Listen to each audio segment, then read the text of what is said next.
Opinion Operation Sindoor. India's opposition should not undermine government. In a democracy, the government will always be criticized by opposition voices even when its policies and actions are not wrong.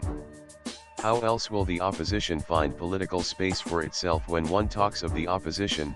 It includes social activists, journalists, political commentators, and others who are also critical of the government for ideological, intellectual and other reasons. But such criticism should not be at the cost of larger national interest. These broad opposition circles in India are creating controversies over the post-Pahalgam Operation Sindoor against Pakistan, which abets its propaganda and plays into the hands of anti-Indian lobbies abroad. The Congress is particularly vociferous in its attacks on the government. It has made an issue of the ceasefire that India has accepted. President Donald Trump has created the ground for this by announcing the ceasefire even before India and Pakistan could do so, giving the impression that India had succumbed to US pressure. The Congress and others are aware of Trump's penchant for loose and exaggerated talk and his obsession to be seen as a peacemaker. His inconsistent and contradictory commentary on the Ukraine conflict, sometimes showing an understanding of Russia's military action and at other times condemning it and threatening more sanctions, should give thought to those who would take him at his word.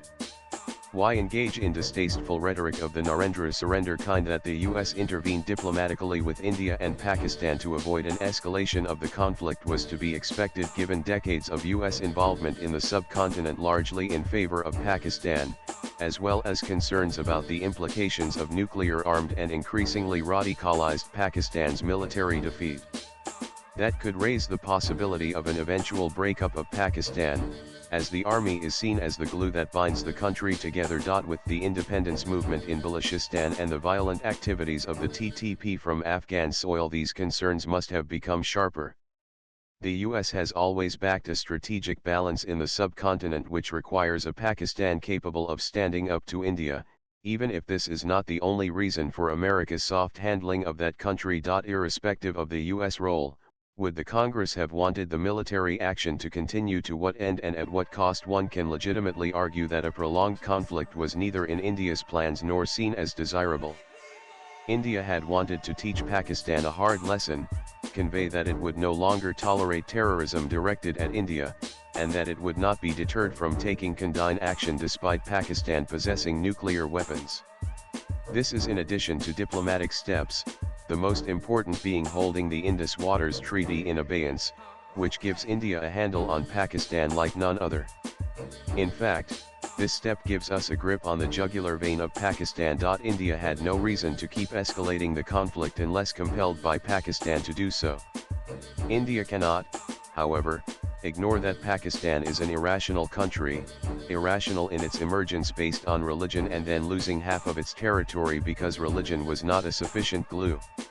The fact that a huge number of Pakistan's co-religionists remained part of India added to the irrationality of its creation. Pakistan's military adventures against India, as well as its recourse to terrorism as an instrument of state policy for decades against a much stronger neighbor, have been part of its irrational behavior.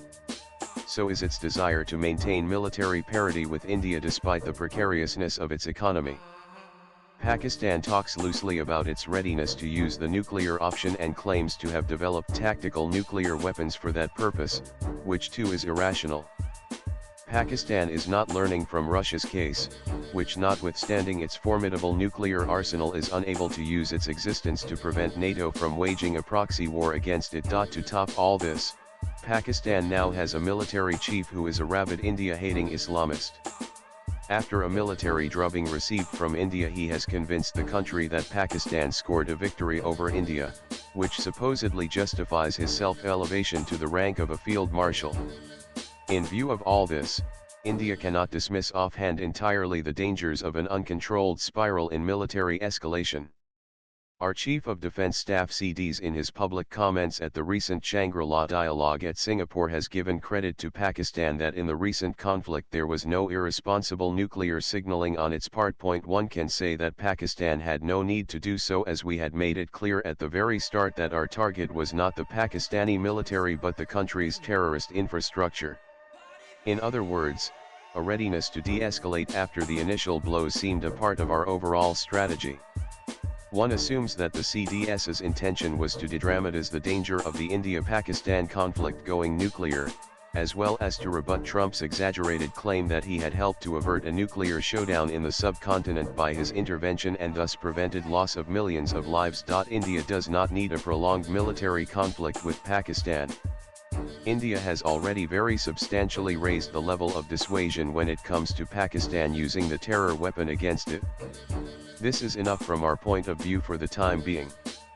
India's priority will remain its economic growth, developing its industrial manufacturing base, including in the defense sector, becoming part of global supply chains, investing in critical technologies, increasing its weight in the international system so that it can have more say in shaping the rules of global governance. India's ambitious agenda of Viksit Bharat by 2047 can be derailed by an all-out conflict with Pakistan. To say India has been hyphenated with Pakistan because of Trump equating them in his remarks and offering to mediate in resolving the Kashmir issue has no real basis. The major partners of India, including the EU, are not following his ill-considered comments. Trump is needlessly causing wrinkles in India-US ties. US relations with India are incomparably wider and deeper than those with Pakistan. India, a 4.2 trillion economy, has become the world's fourth largest economy this year, whereas Pakistan's 411 billion economy is surviving on IMF bailouts. The US trade with India stands at 200 billion, whereas it is a mere 7.4 billion with Pakistan. India is part of the Quad and is a proponent in the Indo-Pacific concept aimed at deterring China, whereas China is Pakistan's closest defense and economic partner. India is part of the G20, is an invitee to the G7 meetings because of its stature, has vast pools of human talent in technology areas which the US and the West seek to benefit from, and so on. Undoubtedly, the international media and think tank narrative on the outcome of the India-Pakistan conflict has been tilted in Pakistan's favor. This is not new because on India-Pakistan issues the narrative has always been biased against India. This narrative was shaped during the Cold War when non-aligned India was perceived to be pro-Soviet Union and Pakistan was an ally. India broke up Pakistan in 1971 against US wishes. Ties at the military level between the US and Pakistan have been nurtured over the years and remain close under the aegis of US Central Command. The US media and that of Europe by and large reflects ingrained prejudices and what the deep state in these countries wants to be propagated. This media think tank narrative has been more interested in how many Indian aircraft Pakistan shot down to highlight Pakistan's success, the inferior performance of French Rafales and the superior one of Chinese platforms. To argue that India should have been transparent about its losses in the interest of credibility is playing the game of pro-Pakistan lobbies.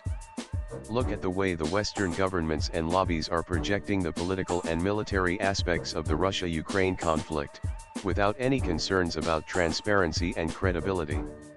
It has never announced the losses of its equipment to Russia in the Ukraine conflict.